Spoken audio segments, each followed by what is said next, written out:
Yeah, this one came out a while ago, but I can't see everything as soon as they release. I'm only one man, you know. Still, I think Netflix's new Vampires on a Plane flick, Blood Red Sky, is worth talking about. So here we go.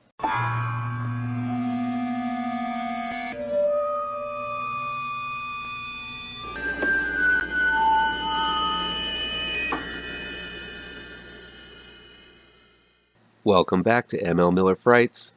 I'm ML Miller. Before we begin, please do me a favor and punch that like button down below. Share this video with all of your social media addicted pals.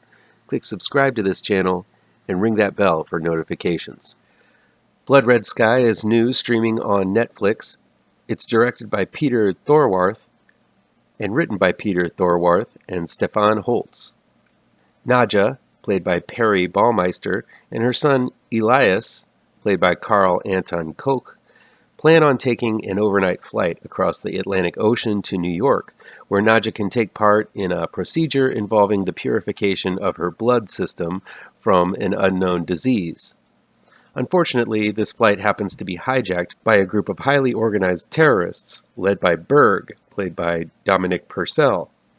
What Berg and his crew of baddies don't know is that Nadja is actually a vampire, and when the plane is diverted, the night flight is bound for daylight, and Nadja is not cool with that.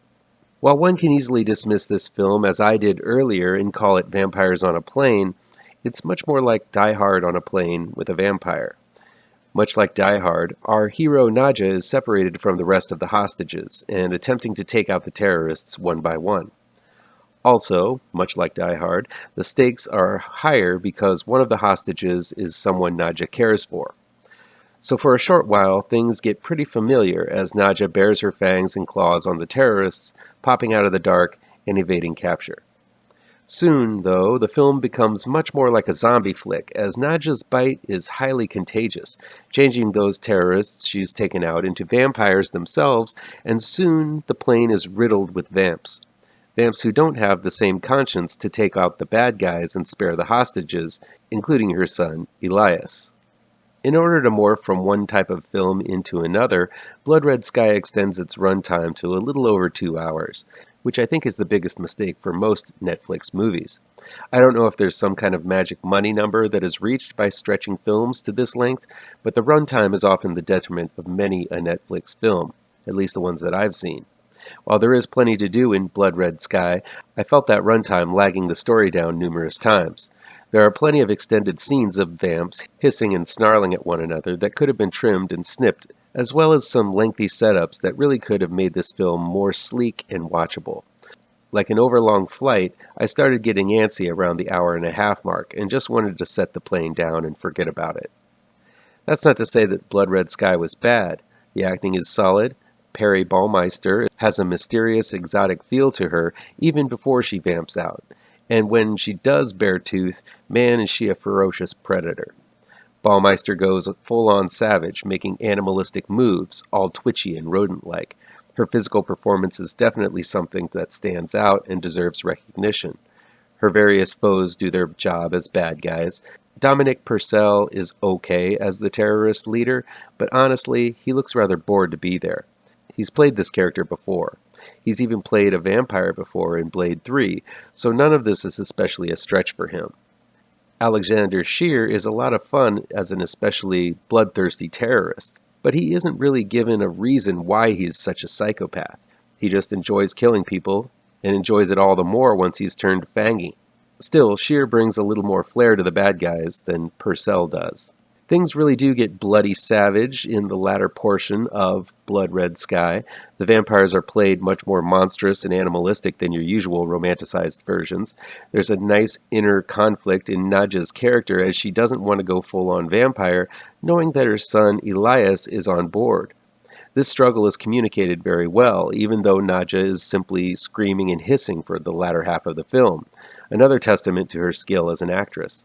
Still, there's a ton of time spent with vampires hissing, screaming, screeching, and howling at one another. It's almost to the point of parody after a while. This again goes back to my criticism that some of the carnage could have been edited down for a stronger effect. But you're not likely to find another vampire film that wallows in the blood and dives into the carnage as effectively as Blood Red Sky does. So while overlong, Blood Red Sky does deliver the savage vampires that only the Blade films have hinted at. There's a compelling story set against a classic action movie template. It's a strong film if you have the stamina for it. Sloshing around in all of that blood and gore is a compelling story, brought to life by strong acting. So if you're looking for a solid mesh of action, horror, and drama, Blood Red Sky is it, even though there are parts that get a bit long in the tooth. That'll be it for today. Please chime in down below in the comments and let me know how on the nose or mind-numbingly wrong I am, or you can counter with your own review. So guys, you know how YouTube works. I'd love to be able to dedicate more time to this channel. I'm not monetized yet, so if you want to help me out, remember to hit all the pertinent bells and whistles down below. Want some spooky comics to read? I have 2 new horror comic book trade paperbacks you should look out for. Both Gravetrancers and Pirouette, collecting never-before-published issues, can be found in only the finest of comic book shops. If you're looking for written reviews, you can find them on my website, mlmillerwrites.com. If you really want to show your support, I also have a Patreon page at mlmiller. Look for the link to my Patreon page down below. Thank you so much for your time, and take care.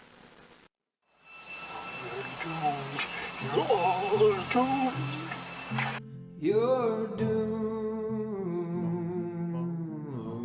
to live the life you're meant to be, stuck inside your reality. You're doomed. Oh, you're doomed. You're doomed. You're doomed. Live the life that you are meant to be. Live inside